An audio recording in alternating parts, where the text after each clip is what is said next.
ഞങ്ങളിപ്പം അത് വളരെ ഞെട്ടിക്കുന്നൊരു വാർത്തയായിട്ട് കേട്ടതാണ്. കഴിഞ്ഞ ചോറ്റാനിക്കര തൊട്ട് ഈ നേരം വരെ ഞങ്ങളെല്ലാവരും അതിൽ തന്നെ നിൽക്കുകയാണ്. ഒരുപാട് ഓർമ്മകൾ ഞങ്ങൾക്ക് എല്ലാവർക്കും അദ്ദേഹത്തെക്കുറിച്ചുണ്ട്.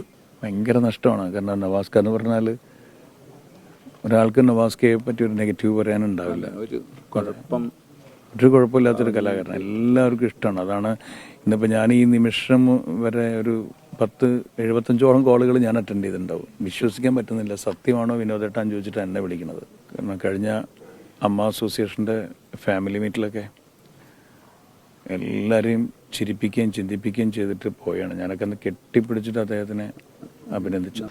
ഞങ്ങൾ ഒരുപാട് സ്റ്റേജ് പ്രോഗ്രാം ഇതൊക്കെ ചെയ്തിട്ടുള്ളത്. എനിക്കിപ്പോൾ ഇതൊന്നും മനസ്സിലാവണില്ല. കണ്ടു കഴിഞ്ഞപ്പോൾ എൻ്റെ മോള് രഹന, അവളെ ഓർക്കുമ്പോൾ എനിക്ക് സഹിക്കാൻ പറ്റണില്ല. വേറൊന്നും പറയാനില്ല. മാനസികാവസ്ഥയല്ല എനിക്ക്. നവാസ് ഇത്രയും പെട്ടെന്ന് ഞങ്ങളെ വിട്ടുപോകുന്നത് ഞങ്ങൾ ഒട്ടും പ്രതീക്ഷിച്ചിട്ടില്ല. സഹിക്കാൻ പറ്റുന്നില്ല.